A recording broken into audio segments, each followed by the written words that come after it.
called Endocannabinoidology. We teach the endocannabinoid system to medical professionals, legislators, regulators, law enforcement, when they'll listen, and basically anyone that I can gather around for about 15 minutes. I'm also a writer. I'm a writer for the Hemp Connoisseur magazine and a hemp's historian. So I've been asked to lead the conversation today surrounding hemp and the media. Today's speakers are Sean Murphy of the Hemp Business Journal, and he'll be starting with us today. He's the founder of the Hemp Business Journal, which was a Canopy Boulder project, and it really utilizes information that I believe he was getting from the health and nutraceutical industries. Is that close? Yeah, jump in. Let's see, is this on? Yeah. Hello, everyone. Should I just talk a little bit about why we started it and what brings us here today? Yeah, definitely. Sure. So, Sean Murphy, everyone, made some hemp investments a couple of years ago when I first got into the hemp industry and realized we had a data issue, bad data, or in some cases, no data. A lot of times we didn't know what was going on with the sales of products, how we were categorizing products. There was a lot of misinformation around hemp versus marijuana. So I got together with Canopy Boulder. People familiar with Canopy Boulder? This accelerator up in Boulder? And Patrick Ray, one of the founders there, said, Sean, I worked at Nutrition Business Journal with New Hope Media. Why aren't we doing something similar in the hemp industry? Because we have this data gap. And this is what led to the Hemp Biz Journal, where we focused on market intelligence. So you'll hear from David in a little bit where we'd say what a more consumer side magazine periodical. Ours is probably the other end. You're going to see a lot of numbers and graphs and otherwise not eye candy in the Hemp Biz Journal, but it's very focused on helping inform business owners to what's going on and where the industry is going. So we looked at the size of the industry and basically did a lot of research, everyone. Hundreds of interviews, pulled a lot of spins data and other market intelligence metrics to define the size of the industry, and found that right now the industry, the hemp industry, is about 500 million industry size, and we project it to grow to a $1.5 billion industry over the next 4 years. So that's a really large growth rate. That's about 23 compound annual growth rate of the industry. So a very quick moving industry, but at the same time still relatively small, a niche focused industry. But we're seeing lots of new companies starting, and on the media side, that's what we report on. But it'll be good to hear media-wise what everyone else is, just because we are focused on the business market intelligence side, but there's so much to learn and read and be involved in on the media side. So with that, let's hear some more from what everyone else works on. Great. We have a really diverse panel today. Next up is Samantha Walsh, who's the vice chair of the National Hemp Association. Additionally, she's a previous co-host of the Hemp Connoisseur radio show. Hi, yes. Oh, that's a little loud. My name's Samantha, and I guess I'm here to give a little bit of background about how exactly National Hemp Association has been able to utilize media to further our advocacy goals towards legalization and re-legalization of hemp, and also just creating awareness and education around the industry. Right, and most of our success has been around social media. We were the first hemp association to get, we were the ones that ushered in Colorado's law, and we've been advising other states on how to do it, but a lot of the biggest tool in our toolbox, besides, having feet on the ground lobbying at these capitals, has been social media and the traditional media and getting information out there. Right. I look forward to this panel. Do you have other relationships like strategic alliances with hemp and marijuana media to drive your purpose forward? Sure. We've worked with the Hemp Connoisseurs radio show, where I was a co-host for about a year.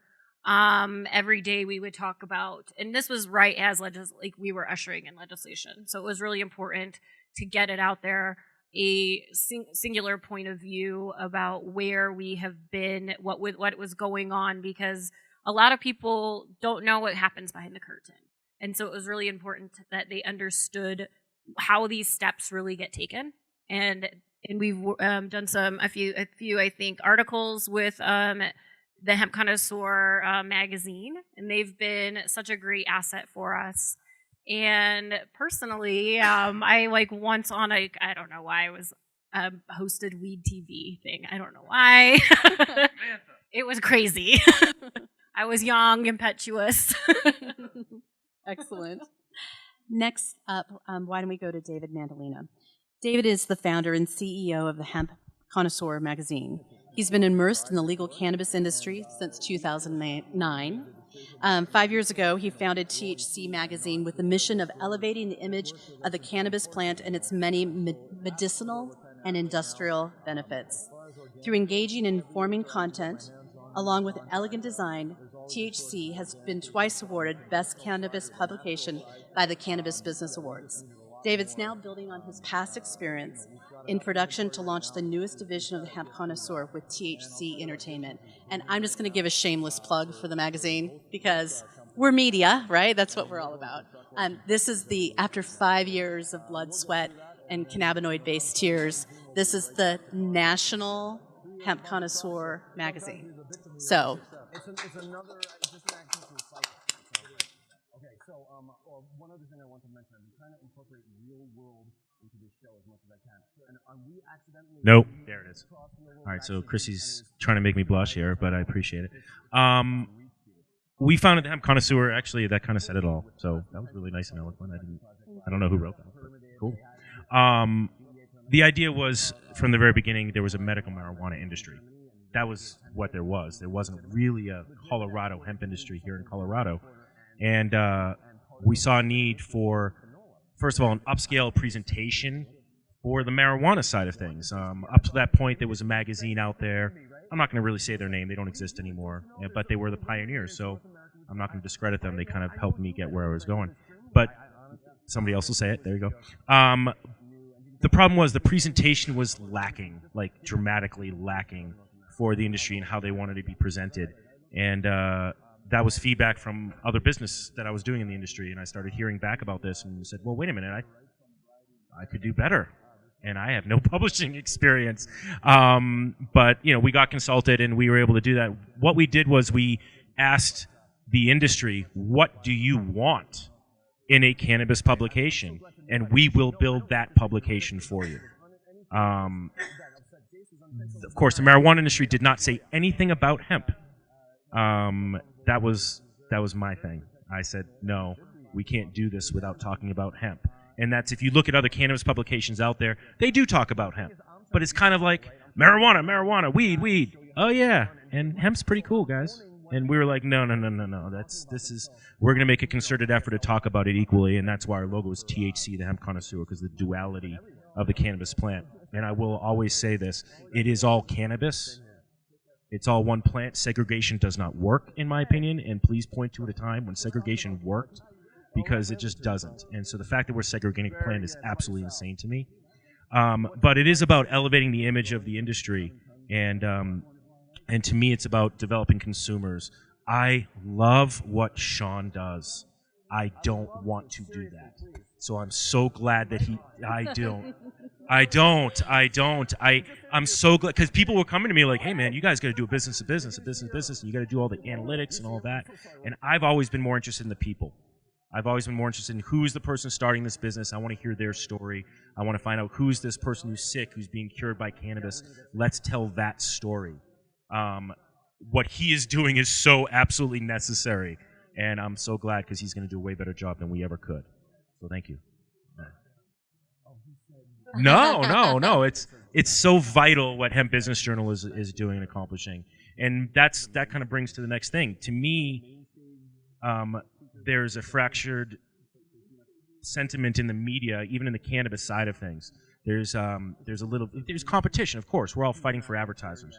But also, one of my thought processes, we all have the same goal, in my opinion. If we're in the cannabis media space, we have the same goal. And that is a robust, unbelievable industry that can change the world. And it's too expensive for a small media company like mine or like Sean's to do this on our own. So we need to all work together. And we need to all understand there's a common goal. And so there has to be collaboration amongst cannabis media, absolutely, so that we can get the message across. I want to say one more thing, and then I'm going to shut up.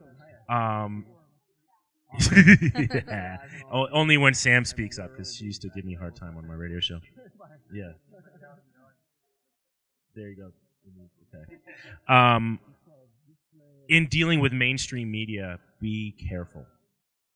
All right. If you're being interviewed, or, I see it so often where you'll see somebody who's a, dressed to the nines businessman, who's talking on CNN about how he's working on building his business in the cannabis space, being very serious, and right next to him you see a stoner smoking like a 5-foot blunt. Seriously, I've seen this. And it's like, that is not the image that goes with that person. So we need mainstream media. They have a much larger reach than we do here at this table. But be careful who you say yes to, and be careful who you choose to talk with, and how you communicate about it. My perfect analogy is the way mainstream media talks about cannabis right now drives me crazy, because all you'll hear is weed, pot, ganja, and they have a little smirk and a smile to them. And I've called them out on this, and I'll sit there and say, let me just say we're talking about alcohol right now, and I'm going to say booze and hooch and swill over and over and over again, and you'll never hear me say the word alcohol. How do I sound? Well, I'm going to tell you, I sound like a moron. And that's how you sound to me when you keep saying pot and ganja and weed. Slang terms can be used, and they're nice to smatter in there, but the word is cannabis. Use it. Learn what it means. And so that's my soapbox on media. Own your lexicon. Exactly. And drive what we're doing and creating forward by having very precise language about what we're doing. So next up is Gregory Daurer. As a freelance writer and photographer, Gregory Daurer has been published in Juxtapose, Salon, Head Press, Confluence Denver, 5280, Draft, Westward, Culture, Hemp Times, and High Times. His assignments in the 1990s included writing about hemp businesses and hemp beer. His interviews with noted writers T.C. Boyle, Tom Robbins, William Gibson, Allen Ginsberg, fantastic, and William S. Burroughs have been reprinted by or cited within scholarly books and a documentary film. He lives in Denver, Colorado, the setting of his first novel, A Western on Capitol Hill. As a singer-songwriter, he records under the moniker Gregory Ego. Daurer has completed a satirical novella about how the early 1990s hemp movement in Colorado led up to the present decade's historical changes. Please welcome Gregory. Thank you very much. I've written for the Hemp Connoisseur, and I guess that's my deal here. I'm a freelance writer, so I'll approach a magazine, and if I could get something in about hemp, I sure will. I've written for High Times about hemp, their offshoot magazine, Hemp Times. This is from '98 with Anita Roddick on the cover. So it goes back a way. Plus, I was an advocate and an activist in the early 1990s. So I saw the evolution of hemp out here. I've seen myself as a reporter and as a cultural documentarian, capturing images and photos of historic people such as Jack Herer in the movement or Senator Lloyd Casey at the Capitol. Matter of fact, I got a quote from Lloyd Casey in this issue of Hemp Times about whether or not there was going to be another bill at the State House in Colorado regarding hemp in the late 90s. So again, what I do is mostly try to find what's happening, and then I have to approach a magazine. So we kind of wanted to talk about where things are these days and where they're heading. And I kind of went to Google News. That's one of my go-to sources, and typed in hemp and saw what came up. And my gosh, there's a lot of stuff on hemp milk right now. That is the happening trend. If I was going to approach somebody to write about something, it would be about hemp milk, because we got a doctor in Glenwood Springs who's saying that replace cow's milk with hemp or soy almond rice. There's Glamour magazine. Why are people so obsessed with hemp milk? And they talk about Hilaria Baldwin, Alec Baldwin's wife, and giving hemp milk to her family. So I'd be looking for a magazine right now to write about hemp milk. Then there's a lot of PR wire stuff about what's hot and what's not. Seaweed is the new kale. Hemp milk is replacing almond milk. Non-GMO products are in. Gluten-free is yesterday, and matcha is the new it product. And we talked about we were potentially going to talk about international and how media, the word about getting out about hemp, does it help legalization of hemp? And I would have to say absolutely. If we didn't have so many products coming in from Canada, I don't think we'd be moving in the direction we are about getting our own industrial movement going here and getting acres and acres growing in the United States, because we have products to show people and convince legislators. But, you know, a lot of it's coming from Canada. But this is one of the most fascinating things that I've read in just going briefly through all this material, was an article from Australia, or a blogger from Australia, saying, could hemp milk be the next superfood? Well, of course it could. Who doubts it? But the interesting thing is, in Australia, they can grow hemp legally for products. However, they have a clause in their codes that you cannot sell products to be used internally. You can't sell hemp milk. You can't sell any hemp-based soda pops, say. You can't sell hemp seed oil. So in a very, if you don't mind me saying it, ballsy addendum to his article here, he has a recipe to make hemp milk at home. Purchase some hemp seeds. Hemp Foods Australia sells organic whole seeds. So they're selling organic whole seeds, but you can't take them internally. You're not supposed to eat them. But again, it says here to make hemp milk at home strictly for skincare reasons in Australia. A little clause to get out of anybody, making hemp milk and then drinking it in Australia. But I was kind of fascinated. I know what you're saying, David, about the weed and the ganja. But I went through 6, 8, 10 pages of Google News, and where we've come from the early 90s is there's just so much less of this pot or ganja or weedy kind of headlines. I'm just not seeing it like we used to. I'm not saying they don't exist. I'm not saying that tact isn't taken, but there's just so much less of it. So I think hemp really has come into its own in terms of a viable product that is getting out to the world. Excellent. So we're really moving the needle as a community and utilizing media to do that. Next up is Nishama Abraham. She's the communications director for the National Hemp Association. Nishama has worked as a corporate communications professional for the last 30 years, including 18 years on Madison Avenue for several of the largest public relations firms in the U.S., representing Fortune 100 companies. She's currently president and co-founder of Abraham Pass & Associates, a woman-owned strategic marketing communications firm specializing in new product development for sustainable businesses. She's also a freelance writer and a published author in local and national publications. Great. Christie, thank you. I'm standing up because I am a little height challenged here, and I am so honored to be on this panel with Samantha, who's the policy director for National Hemp Association, Sean, publisher of Hemp Business Journal, which we so need because we need the economic data about what this industry is really going to become, David, who's the founder, editor, publisher of Hemp Connoisseur, again, going national, first issue coming out today. Yes. Yes, congratulations. Yeah, right, David. And also a blogger, writer, photojournalist. Yes. And so I get calls from the media wanting to know about hemp. And this is one of the most exciting moments in time because we've got an industry that's getting reborn in the United States. We had an economic development officer tell us that he has not seen a crop with the economic potential of hemp like this for 30 to 40 years. And It's all the applications.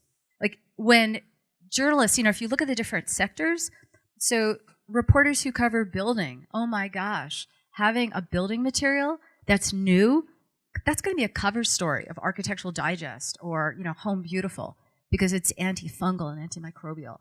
And, the women's magazines, like Cosmo and Self and all those. I mean, if, for skin and for pain, athletes like Men's Health, Women's Health, I mean, all the stories that are going to be told. I wonder how many of you are actually journalists here.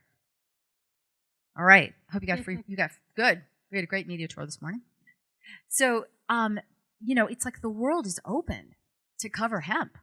And, with social media, I mean, the fact that, hemp is so visual, like farmers in the field where you can go and see the crop, whether it's this big, and as it grows, and talk to the farmers and then see the crop getting harvested. I mean, TV news is going to be when we're talking harvest season this year, we're probably going to have, we had 2,000 acres last year. I think we're getting figures from the Department of Ag about how big it's going to be this year, but it's got to probably be double to triple that.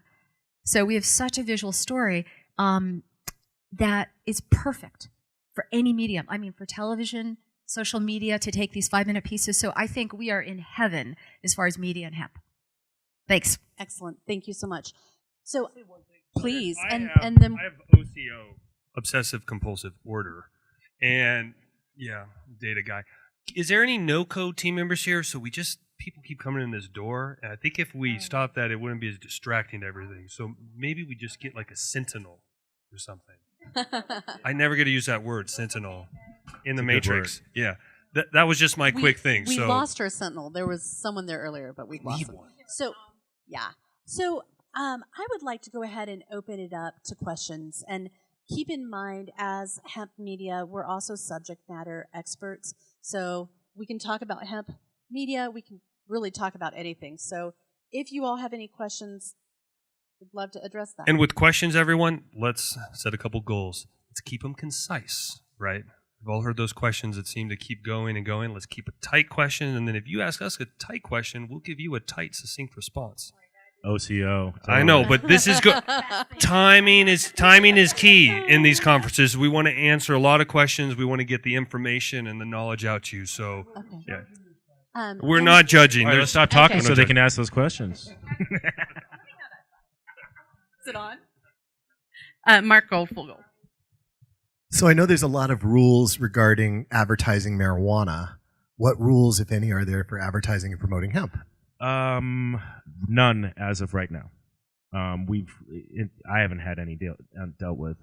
There's in the rules. The rules on the advertising the marijuana was a direct response to a lawsuit we filed, and also Daily Doobie was on that, and High Times was on that we filed against the state of Colorado because they tried to tell 7-Elevens and places we were distributed in that we had to be kept on the back shelves behind the counters in the 7-Elevens, which we were free publication. So you try to tell somebody at 7-Eleven to give a free publication, keep it in storage in their back, counter. And it was actually called the Pot Like Porn lawsuit, which is hilarious because porn isn't regulated like that at all. It's just kept behind the counters because it's the most commonly stolen publication you'll find in a 7-Eleven. True story. So we sued them. It was a violation of freedom of speech. And so they looked at that and said, oh, wait, we really can't go after the publications, so we'll go after the advertisers. And so they started putting regulations on the advertisers, which then, of course, we had to follow in order to have them be able to advertise with us. So it was a backdoor way to regulate us without violating our First Amendment rights. But nothing on hemp yet, and I don't foresee it. Yeah, so there is that. Yes. So with hemp, because hemp is something that is sold and regulated, just not really grown and manufactured yet in the United States. Working on it, but you do have to adhere, just like any other law. You still have to adhere to what is required, and there are certain FDA requirements when it comes to health claims that you can make. And so this is what we tell our business members at National Hemp Association, this is what I tell my clients, and I'm lobbying for them. You only get to break one federal law, and that federal law is the cultivation law. And then, and then that's it. And then, you still have to adhere to FDA guidelines. You still have to adhere to USDA guidelines. So if you're making CBD oil or you're making a hemp food, you still have to have a commercially grade kitchen. You have to abide by food and safety guidelines, OSHA guidelines, everything else. Pay your taxes. But you just cannot. So everything else has to be the same. We've come across that lately with people wanting to make wonderful medicinal claims about the benefits of hemp-derived CBD oil. Unfortunately, you still can't do that. Now, as far as marijuana, the one distinction with marijuana is they actually had to put that prohibition into legislation on a state level because it's still marijuana is like super illegal. And so they're like, you can't make any, they still had to make those laws. So was that implemented on a state law for hemp? Of course not.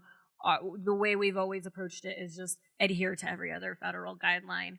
And that's it. It's really an FDA ruling. Just like, anything else that the FDA, it's not under their purview. They're saying you can't make those health claims. And what we'll tell our clients is let us make the claims through our stories and our articles for you. We have enough anecdotal evidence and people we can interview that we can present those claims in a more constructive way than you putting it in advertising. Let me just say one other quick thing on that. We use hemp as advertising, right? So we printed this on hemp paper. There's a lot of power in that, everyone. If you're making a hemp product or you're looking at the media, how can you use hemp in that process? So we printed ours on hemp paper because we thought that was the best way for a journal to do that.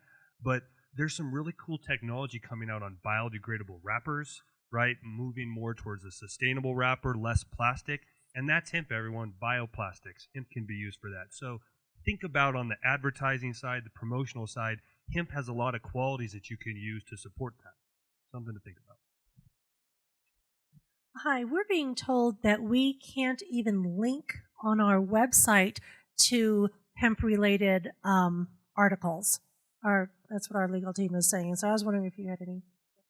What kind of company do you own? I don't own it, but I work for wholesale. We do grow through products, wholesale and retail. And we're being told that by our lawyers that we cannot link to any articles that claim any efficacy in the product. Here's what you can do. Have your link, and for any company here, a link to the National Hemp Association. We're the Colorado nonprofit supporting hemp farmers, researchers, policymakers, etc. We have so many resources that people can find from it's nationalhempassociation.org. And I would further add to that your attorney's job is to keep you out of the weeds, as it were. And they're giving you solid advice, but it really is a choice about what your risk versus reward is. And it is hemp. So by owning it and saying that it's hemp and clearly delineate that, you're owning the conversation. So. And linking to the Colorado Department of Ag, if you're in Colorado, or any government pilot project-based website, this is just more credibility. But your attorneys, there's lots of attorneys in the hemp world right now, and everyone has a little bit different risk tolerance. I haven't heard of that degree myself. Another suggestion, and this is something we also counseled some of our members about, is if you have a separate forum on your website where people are free to discuss their own stories, you have no control over that. That's their own freedom. You have a forum that is privately owned by yourself, and people are more than happy to exercise their rights of free speech on that forum and talk about whatever health benefits they've received from your products or similar type products. Would that be like a blog? Yeah. And to expand on what Neshama said, link to NHA, because they have that information. I think the other thing that you said, and I want to make sure I'm clear in understanding, you said specific articles, correct?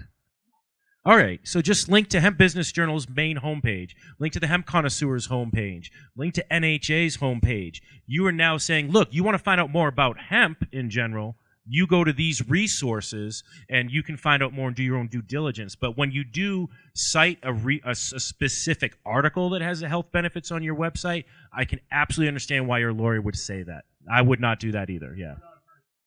Yeah. How are your brand's storytelling on Snapchat, if at all, and how will you be doing that moving forward over the next 2 years? As of right now, we're not doing Snapchat personally. We do focus pretty diligently on Facebook. We utilize Twitter and Instagram. And then we generally direct people to our website because we feel like we get much more people directed there to read the content that we have. I'm not discrediting Snapchat at all. A part of it is it's just, God, there's so many social media outlets, and we have such a small staff, and I need to find somebody who's just like an animal on every single one, and I have people that are animals in very specific categories ourselves. So that's for our company.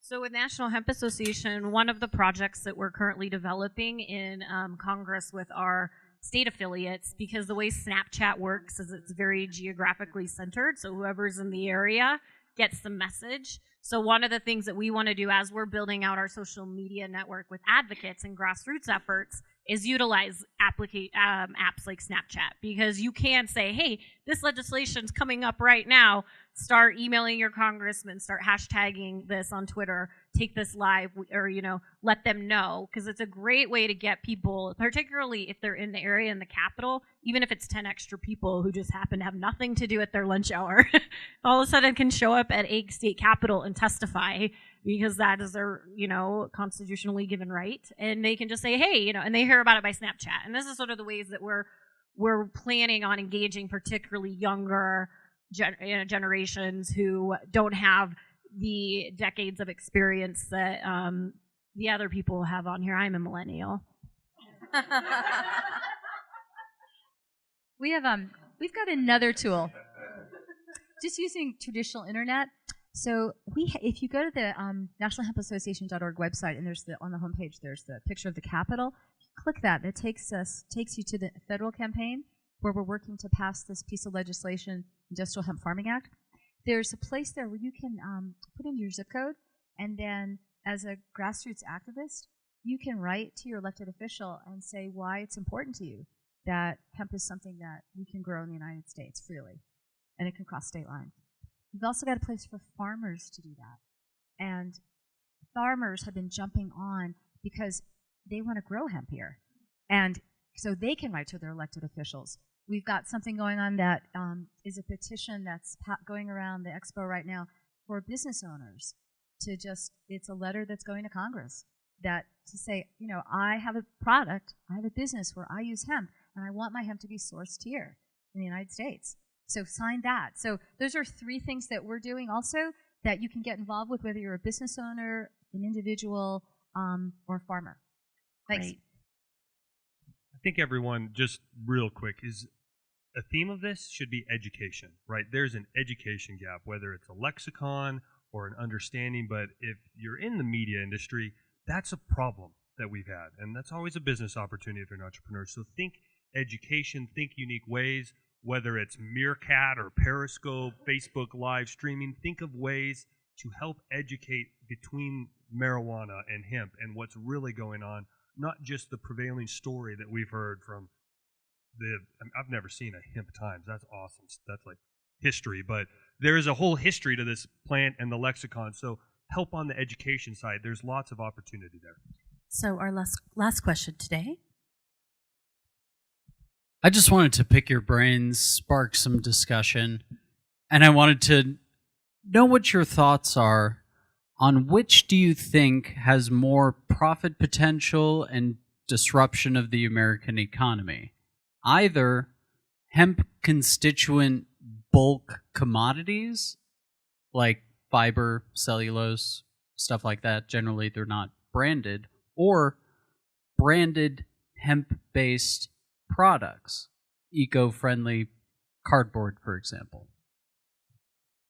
I kind of have a 2-part answer to that. I think that the consumer-based products that go directly to the consumer is the first stage, of getting more awareness about the benefits of hemp. And at the same time, the industrial side of hemp, lignin most specifically in my thought process, is the most disruptive part of the technology for hemp. Because you're talking about bioplastics. 50% of our crude oil is refined for plastics in America right now. So when you talk about hemp bioplastics, you're talking about the potential of creating a renewable, biodegradable plastic that eliminates 50% of our need for crude oil. That's the most disruptive part, but it's going to take time to get there. So exactly, advanced manufacturing. I was at the White House 2 months ago.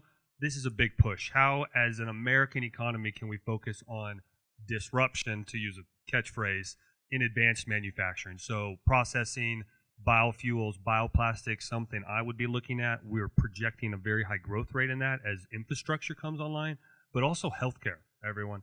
I'm a hospice volunteer, done that in the VA for 6 years, been with 163 veterans at their bedside.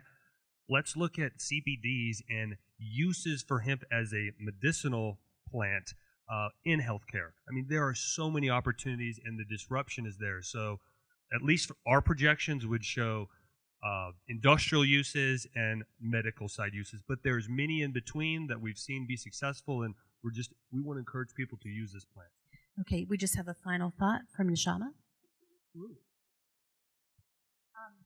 So I'd say, in terms of what product categories could have the biggest impact also right away, in terms of what kind of processing facilities we have now in the United States, one of them is animal bedding. It's just that simple. It's the stock, and inside the stock, the herd.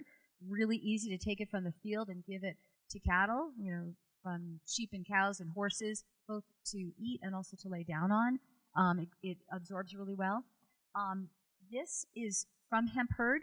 Car manufacturers right now, like BMW and Mercedes, like the BMW car here that has hemp in it.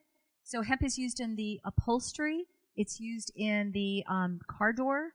It's used in the dashboard. Really, it's like this. So take those two. We take, Sean's talking about bioreplacement and fuels, but think simple products that right now we could use and we could make. Later down the road, we'll go into textiles because hemp is used in clothing and in sneakers. But let's start with the really simple ones right now so we can grow and have farmers have a living and have small business owners and entrepreneurs, jump in every state in this country to grow and make hemp products. If you would like to know more, please visit the booths, the Hemp Business Journal, the Hemp Connoisseur Magazine, and also National Hemp Association. Thank you all so very much. Go hemp.